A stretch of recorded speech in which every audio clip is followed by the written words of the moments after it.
नमस्कार दर्शकों, भारत देश संतों की भूमि कहा जाता है। इस पवित्र भूमि पर अनेकों संत, भक्त, ऋषि मुनियों से लेकर देवी देवताओं के अवतारों का जन्म हुआ है।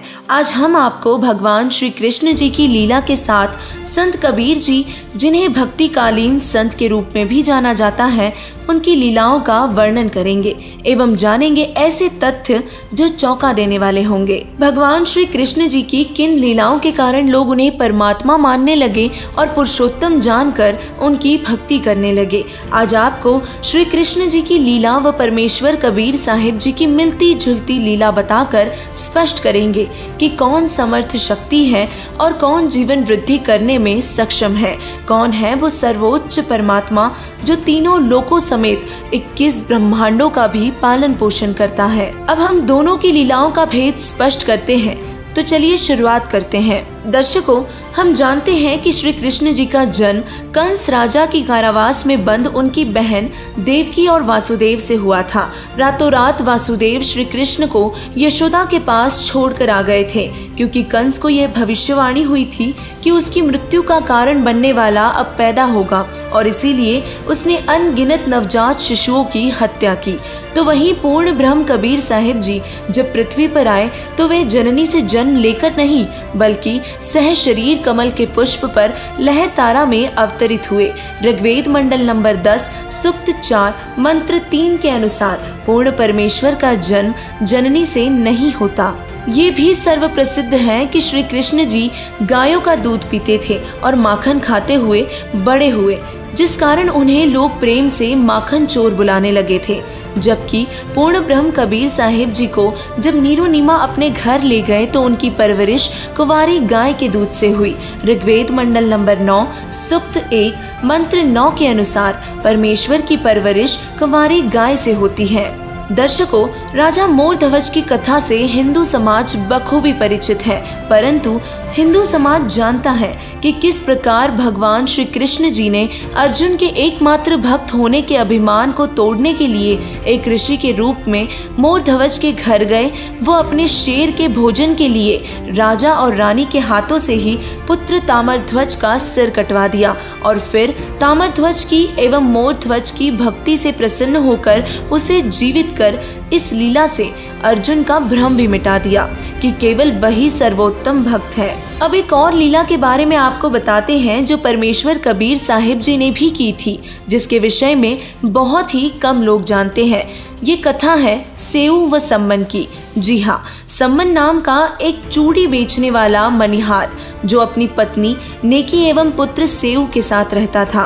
वह इतना निर्धन था कि कई बार वे सपरिवार भूखे ही सो जाया करते थे, किंतु वे अपने पूज्य गुरुदेव कबीर साहिब जी के परम भक्त थे। एक दिन कबीर साहिब जी अपने 2 भक्तों के साथ सम्मन के घर पर पधारे और कबीर साहिब जी कमाल का सेवा को लेकर अभिमान तोड़ना चाहते थे। गुरुजी को आया देख सम्मन का परिवार बड़ा प्रसन्न हुआ। गुरुजी व भक्तों के लिए उन्होंने बैठने की व्यवस्था की एवं भोजन का आग्रह किया।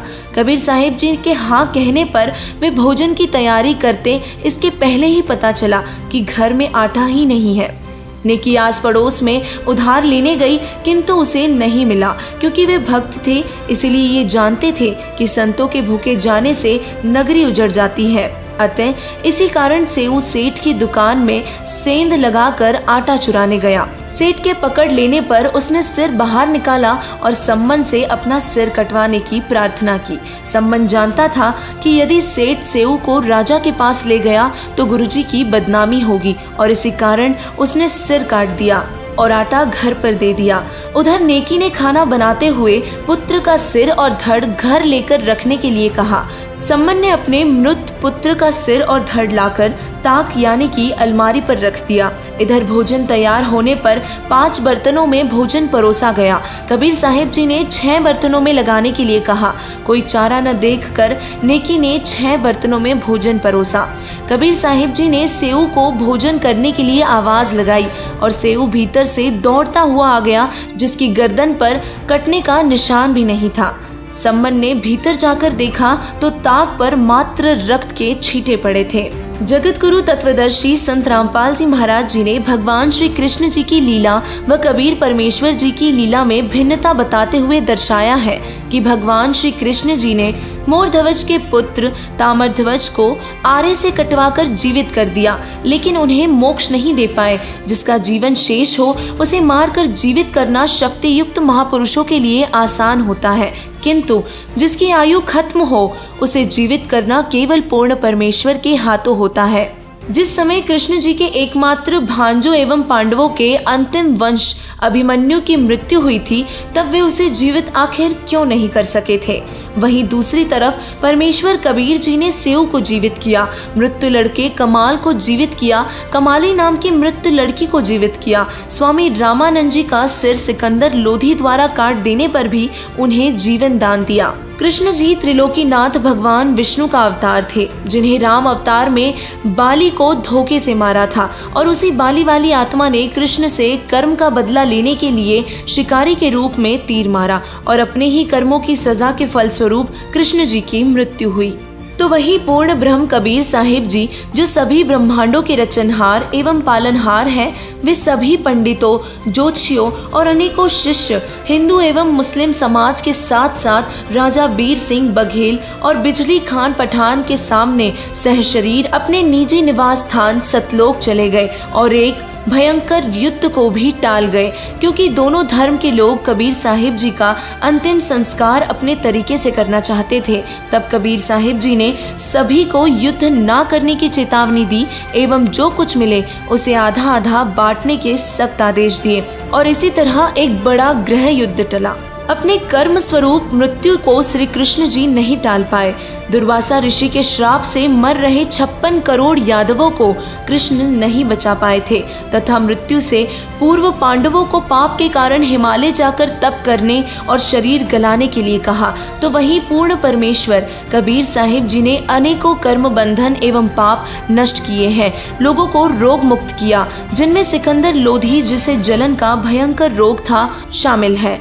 कबीर साहिब जी ने सद्भक्ति दी एवं अनेकों जीवों को पार किया। वेदों में लिखा है कि पूर्ण परमेश्वर बंधन मुक्त करता है एवं घोर से घोर पापों का भी नाश करता है और इसीलिए वह बंदी छोड़ है।